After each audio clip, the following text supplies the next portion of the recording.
Hello everyone, and welcome to the first installment of HUMA-7032, Ideas That Change the World. Now you'll see on the slide here, it says Part 1. Part 1 is just an introduction into the course, and Part 2 will be the actually first part of it. I think most students would like to know what is involved in the course, so I think we're going to go ahead and start doing that. I'd like to introduce myself first of all. My name is Edward Matthews, and I've got an honors in film, an MA, PhD in social and political thought. I'm a partial load instructor at Fanshawe in the School of Languages and Liberal Studies, room A2058. If you need to contact me, and this is also going to be on FOL, my email address is ematthews@fanshaweonline.ca. So you can contact me via email. We can set up a personal Zoom appointment. I know it's the summer of 2023, and we're still doing some online courses, so we can either meet at the school or we can meet via Zoom. It's up to you. But because this is a compressed course, do not wait till the last minute. Contact me immediately if there are any issues, because there's a lot of material to cover in a very short time, and I don't want any of you getting lost or confused or go off the rails. Contact me as soon as you need something that needs to be clarified. Okay, so what exactly are we doing here?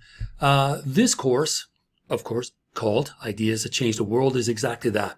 And when you are finished and you have learned this material, you should be able to defend your position theoretically in a debate with critical thinking, thinking that is backed up with examples, scientific or otherwise. You should be able to compare the revolution in thinking brought along by the rediscovery of writing, like actual written graphic signs by the ancient Greeks, and how that impacted philosophical thinking. This is what we're going to look at in this second half of the first module.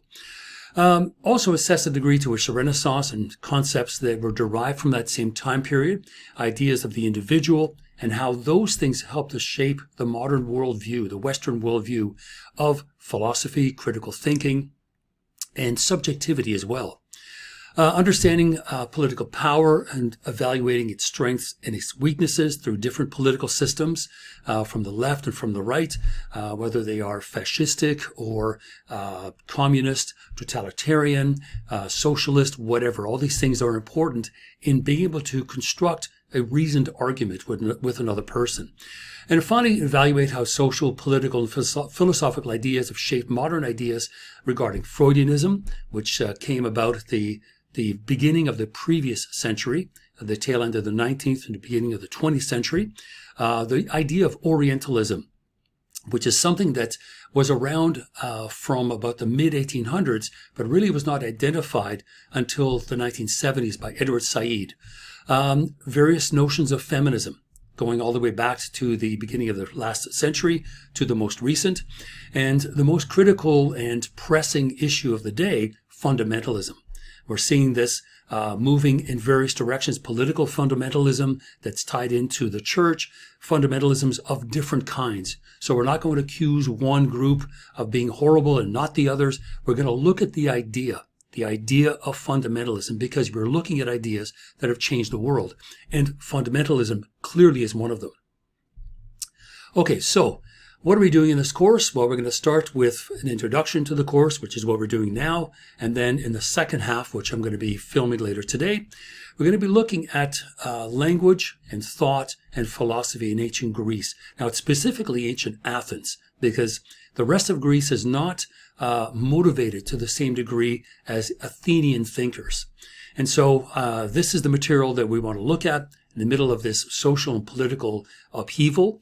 There's the invention or the rediscovery of the written language, rediscovered because prior to the period that we're talking about, there was what was called the Dark Ages. The Dark Ages from about 1200 BC to more or less 800 BC.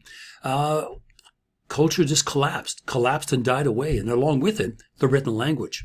So imagine people that forgot how to write. After a couple of generations, no one remembered how to write. They could all speak. So the rediscovery of the written language is absolutely crucial to understanding how philosophy develops and why it develops at that particular time. So we have pre-Socratic philosophers, or what I call the first natural philosophers, have this idea, this vision of the universe governed by these impartial laws, natural laws, the laws of nature, stepping beyond the world of reality into the metaphysical world, and trying to figure out these measurable laws that are governing the physical world that we see. And remarkably, the very first natural philosophers become preoccupied with metaphysical aspects, not the physical world, but metaphysical aspects.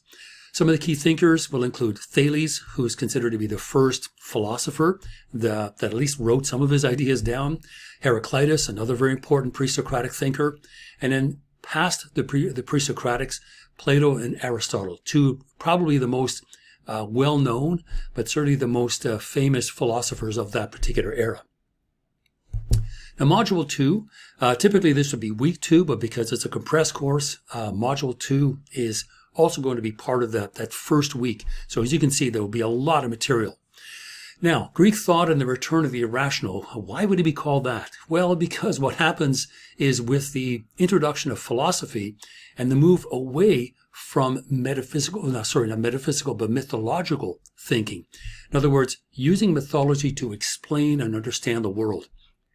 What's happening at this point is the world is changing so radically and so completely that mythology no longer has the answers to the questions being raised in this new world. So Socrates, ironically saying, know thyself, right? Know who you are. Think of things independently. And what happens is individuals, philosophers like Socrates and others, try to understand the inner workings of the human mind. They try to figure out reasons as to why we do the things that we do and why we think of the things that we think of. This, of course, gives birth to philosophy. The genesis of philosophy is inquiry, right? Inquiring into the world, into our behavior. And so what happens is the mind, thoughts are discovered for the first time. So the discovery of the mind and of thoughts itself, that is a very remarkable thing. Now, because you're asking people to do away with mythology, as you can imagine, there is some anxiety, right? There's a return to the irrational, a return to older ways of thinking because of the fear individuals had of offending the gods, for example. That was very real. So philosophical skepticism leads to these very troubling questions because when you continue to inquire, you don't know when to stop. And if you inquire too far, you literally undermine the very foundation upon which you think you're standing on. So philosophical skepticism, in a sense, erodes the ability to come down or to settle down on first principles of the world, of the mind, inner workings, morality. So this is where we end up getting a return to the irrational. Skepticism becomes so troubling to people that they return to an older way of thinking. Now, by comparison, it's considered irrational because we consider philosophy to be rational, to be reasonable. So this is really what we're looking at, right? These new ideas regarding geometry and justice as balance. All of these are, in the end, for some people, just simply metaphors, right? We don't really know what's going on. We're simply trying to make things up because we have this inquiring mind. So key thinkers again, Plato, a more recent writer, E.R. Dodds, Jean-Pierre Vernat and Pierre Vinal-Naquet are two French, history of philosophy writers. Fascinating characters. And those are the two that I really used to create this particular module. So hopefully you'll enjoy that one. Now, Module 3, or Week 2, we start looking at monotheism. Now, monotheism is something that already existed during the time of ancient Athens and the ancient world, but it was only Judaism. And monotheistic thinking, or the idea of a single God, really doesn't begin in earnest in the way we know it until basically the birth of Christ. And so we see the beginnings of monotheism in early Western thought and how Christianity and Islam used some of the formulations that Plato had provided for us regarding truth and beauty and justice, even though the idea of monotheism had been around for almost nearly almost 4,000 years. So what I'm saying is, although the thought pattern, this idea of a single God, only was assigned to one religion, Judaism, Plato provided the framework upon which Christianity was able to build its own monotheistic religion. Because remember, Plato was essentially a pagan, right? He and many others believed in many gods and goddesses. So paganism is not monotheism. Paganism is about many gods and goddesses, or pantheistic gods, gods that lived in the natural world that we knew. So what happens is there is the beginnings of the notion of a single God, because prior to this, individuals, as I say, were worshiping many gods, plural gods. And this idea, according to St. Alcim, Thomas Aquinas, David Hume, identify us as a way of thinking humanly, this idea of thinking of a single God, which is not to say the animal kingdom is pantheistic. It's just that men and women start to worship gods as soon as they're able to recognize themselves as thinking individuals. So there's that notion of subjectivity there this early, right? This early in ancient Greek thought. So the second half of week 2, or module 4, we jump, quite a few years to Renaissance humanism and the Enlightenment, the return of reason. And I say the return of reason because at this point, the church has had a very powerful hold on public discourse, on culture, on political institutions. They are themselves political institutions. And so the Renaissance, or Renaissance humanism, right, is this intellectual movement that starts towards the 14th century, so the 1300s.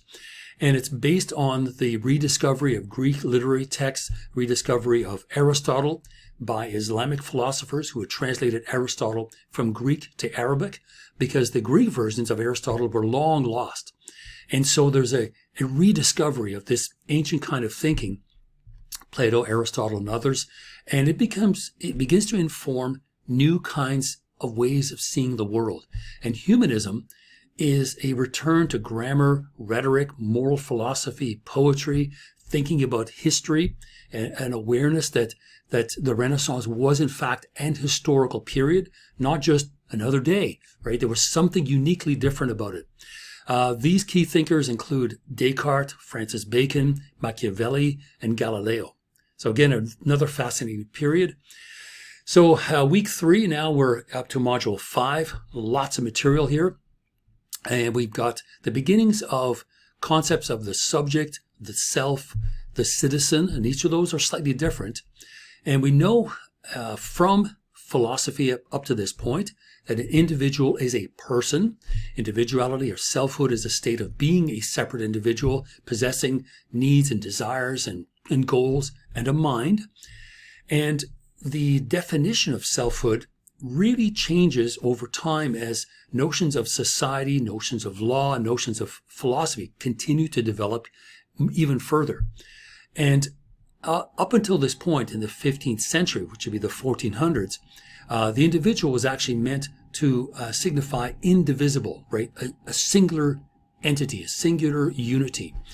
And the really interesting thing is concepts about concepts about politics at this point were indivisible. There was the notion of the king, the divine right of kings, and having his subjects, and everyone was connected to everyone else. So the notion of the individual really was almost paradoxical, right? It was contradictory to what we think of today. A notion of indivisible. In other words, it's a unity, but it was a singular unity with everyone else. So we think of a person, a subject, a citizen. It's at this early point during the 15th to the 17th century that definitions and concepts begin to formulate around these really interesting ideas that become more and more important. The concept of the subject, the self, the citizen. We're going to be looking at John Locke, Hegel, John Stuart Mill, 3 important thinkers in these modules. And then coming up to the break, or the first half of this course, so this is the second half of week 3, we're going to be talking about political forms and the divine right of kings, kind of a moving into the second half of these ideas that we begin to explore in module 5. So, social and political theories of the Middle Ages are based on a variety of different sources. We look to Aristotle, earlier Christian thought, Roman and canonic law, and medieval thought really tries to bring all of these aspects together. In a sense, kind of cherry picks the best ones. And medieval thought really focuses on this, again, singular organic whole that is the entity combining individuals and the monarchy as one organic whole, and of course guided by reason. So the universe is considered a singular realm, God as its monarch, and of course through the divine right of kings, the representative on earth of God is the king. So social organism is something that really becomes important at this particular time. And so the essence of a social organism lies in its unity, and a unity represented by governing parts. And ultimately, the main governor of all of these parts is, of course, the king. So key thinkers here are Marsilius of Padua, Thomas Hobbes, Otto von Guericke, writing in the sort of late 1800s, and F.W. Coker, who kind of articulates this idea of organic theories of politics. So at the end of week 3, and probably I'm going to leave the test open for a couple of weeks because, again, there's a lot of material to go through. But there'll be the first online test covering modules 1 to 6. So you will get a bit of a break, a little bit of a breather.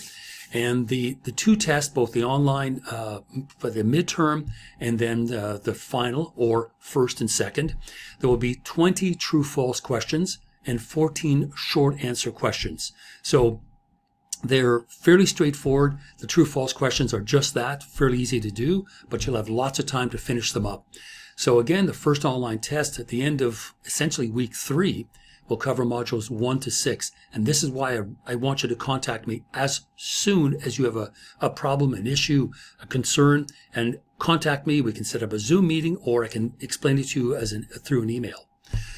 Okay, so the second half of the course, we start with module 8. And this section here is a response to the weakening of the church and aristocracy. What we have in its place is the beginnings of democracy. We see it in its infancy in Plato's ideas regarding politics. Democracy at this point in Athens is simply the ability of landed propertied men, or landed and property is the same, but individuals with property are really the only ones that have a chance to have a say in the running of the daily affairs in the city-state, in the polis. That idea returns following the French Revolution and the American Revolution. So this is very much revolutionary times. So democracy and social contract theories really work together to present a concept of democracy originally started in Athens and perfected through the French and American revolutions, where the French monarchy and of course the British monarchy continues to exist, but is no longer influential in the US. And in its place, in both France and in the US, we have a secular, not a sacred, but a secular republic or liberal democracy. So it is a secular republic because it is not sacred. In other words, it is not run by kings. Because remember, kings are there divinely appointed. They are representatives of God. And the argument goes as they are descendants of Adam and Eve. Okay, now you have a secular republic that is the rule of law. Right? Anyone can follow through with this. You don't need to be connected with God or Adam or anyone else. It is a republic that is governed by the rules of law. Hobbes, although he's still a monarchist, he argues that a social contract does need a monarchy, an absolute power. But others like John Locke, Jean-Jacques Rousseau, John Stuart Mill see in the social contract something that is progressive and reasonable and rational, and really is based on that social impulse that human beings have to be together. So it is an entirely rational development from a state of nature to the social contract. So Locke, Rousseau, John Stuart Mill, and Hobbes are the individuals we're going to look at. Now, the second half of that same week, week 4, we're going to be looking at the Scottish Enlightenment and the foundations of political economy, because prior to this, we have social contract theories that establish the notions of democracies. And then, of course, along with democracies are capitalist, influences, political economy. There is the invention of the steam engine in 1660, I believe. And then we have the beginnings of industrialization. And so here we have the very beginnings of the study of industry, the study of capitalism. And so the Scottish Enlightenment are really the first group of individuals, of course Scottish, but still philosophers and moralists. They're moralists as well, which is really interesting. Adam Smith, probably the most well-known of the three or four. Francis Hutcheson, Adam Ferguson is another one. But these individuals are there to look at how industry and early forms of capitalism are going to impact a whole range of issues: social identity, justice, freedom, the development of history. So those differing views on capitalism really give us a chance to see for the very first time this change, this radical change in society that is brought on by capitalist ventures and capitalist influences, and how it changes governments, how it changes society, how it changes culture. So what's remarkable in this period is that these are the first individuals to have the opportunity to do this. So there's nothing wrong with going back and looking at history and saying, well, what did they think of it back in the 1770s? They were generally pretty positive, but Smith and Ferguson and the others still had warnings. So let's take a look at those. So the Scottish Enlightenment, Ferguson, Smith, Hutcheson, and others, and Hegel, who was deeply influenced by the Scottish Enlightenment. We'll take a look at him, Hegel being a German philosopher, writing in the late 1700s and very, very early 1800s. So this will be week 4 now, module 10. And now we're going to move towards Marxism and revolutionary eras, which is the 1800s, or what's known as the 19th century. And Marx and Engels basically were students of history, society, economics, ideology, culture, all of the aspects of our world that we knew, and how it was being influenced more and more by capitalist ventures, by industrialization. And so classical Marxism, which is the period that we're going to look at here, and it has developed in very different ways. There is, of course, the Marxist orthodoxy, and then there's also Marxism, right, which is what Marx himself said. And so this is what we're going to take a look at, is some of the left-wing radicalism around the world and how those ideas are developed and articulated in or against the backdrop of capitalism and industrialization. Because by this point in time, by the mid-1800s, there isn't an aspect of the world that we know that has not been touched in some way or to some degree by capitalism. And of course, the most important one for Marx was us as species beings. What was happening to us as individuals? How were we changing as a result? So we'll look at Marx, Engels, and a thinker that comes between Hegel and Marx, Ludwig Feuerbach. Feuerbach is another interesting character that unfortunately is kind of on the sidelines of history, but I think very much worth knowing. Now, Module 11, we jump again to the 20th century, so we're kind of really moving along. But again, these are ideas that change the world in dramatic ways. So here I'd like to take a look at feminism in the plural. And the feminist movement has had, at this point, 3 distinct phases. 19th century feminism that looked at equality and property rights for women. The second phase, through the majority of the 20th century, looked at women's culture and political inequalities and tried to change those and identified those as intimately tied to patriarchy or sexist power structures. The third sort of 20th century feminism defined itself around issues of sexuality, issues of class and race, and tries to look at alternatives to the lived experiences of those who at that time were thought to be the representatives of feminism, which, as it turned out, really had more to do with upper middle class white privilege than it did about class or color or race or sexual orientation. So what happens is, as each wave comes along, it is articulated more clearly and diversified at the same time. So we'll take a look at feminist thought, looked at through the social contract, as an ethics of care, which is a portion or a part of morality, and then themes of alienation and recognition in the work of Simone de Beauvoir. So we'll be looking at Carol Pateman, Simone de Beauvoir, and Carol Gilligan. Module 12, or the second half of week 6, this would be another idea that we really didn't know what it was and didn't recognize it until someone finally pointed it out, which is this notion of Orientalism. Now, what is that? Orientalism is not a good thing, first of all. But what Edward Said did was he studied cultural representations from the East, but representations by the West. So, Western ideas about the East. And these would be societies and people from North Africa, particularly the Middle East, and then the Far East. And this idea of Orientalism, this viewpoint, as it turns out, as Said points out very clearly, is tied to this imperialistic notion, this colonizing, conquesting, that's even a word, but imperialist societies are the ones who produce the images that are associated with the other. And so in this context here, the other, right, that unknown or that exotic other is either inflated into some sort of exotic other that is unattainable and mysterious, or the opposite. It's conflated and reduced down to some inauthentic thing, right?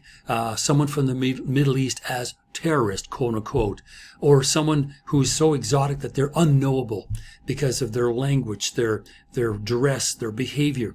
So Said says, no, those visions, those views of the East are constructions that come from imperialist societies.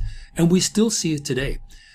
This, I have to be honest, I really enjoyed putting this module together because some of these ideas are so rich and so relevant even still today, because Said wrote his book in 1978 and his ideas are still absolutely crucial.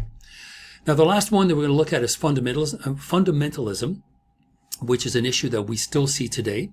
We have a postmodern world, we're living in one, that is governed less so by reason than perhaps rationality, and the rationality of corporate capitalism, globalism, global fundamentalism.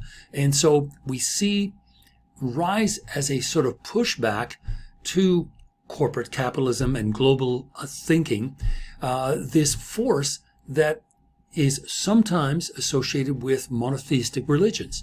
And so fundamentalism is something that is very particular to a time and place.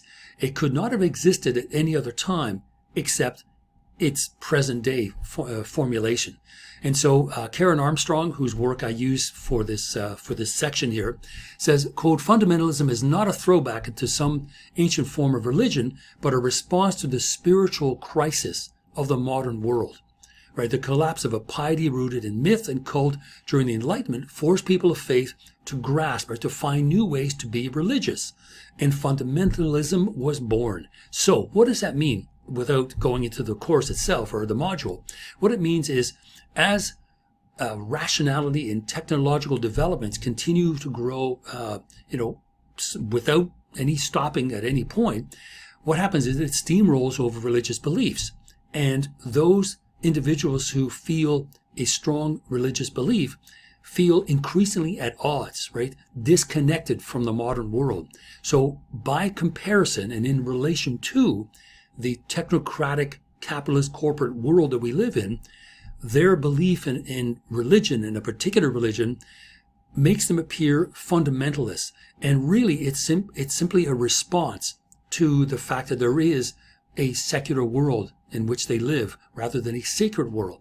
So fundamentalism here is a more extreme version of individuals trying to find their faith. Some find their faith and function just fine, and everyone's okay with that. And there is room for everyone. But fundamentalism takes it much further, right? It becomes dangerous as this response to the disconnect between rationality and spirituality. As that divide becomes greater, the fundamentalist response becomes increasingly dangerous and almost ready to undermine the very society that it is responding to. So I hope you enjoy that module. And then finally, week 7, so this will be the very last week of the course. There'll be the second online test, modules 8 to 13. Again, same structure, 20 true-false questions, 14 short answer questions totaling 65 marks. So as you are writing, be mindful of the marks and how they are assigned. Anyway, that's pretty well the course. So I'm going to come back in just a few moments with the first installment of Module 1B, looking at ancient Greece. So catch you real soon. Talk to you very soon.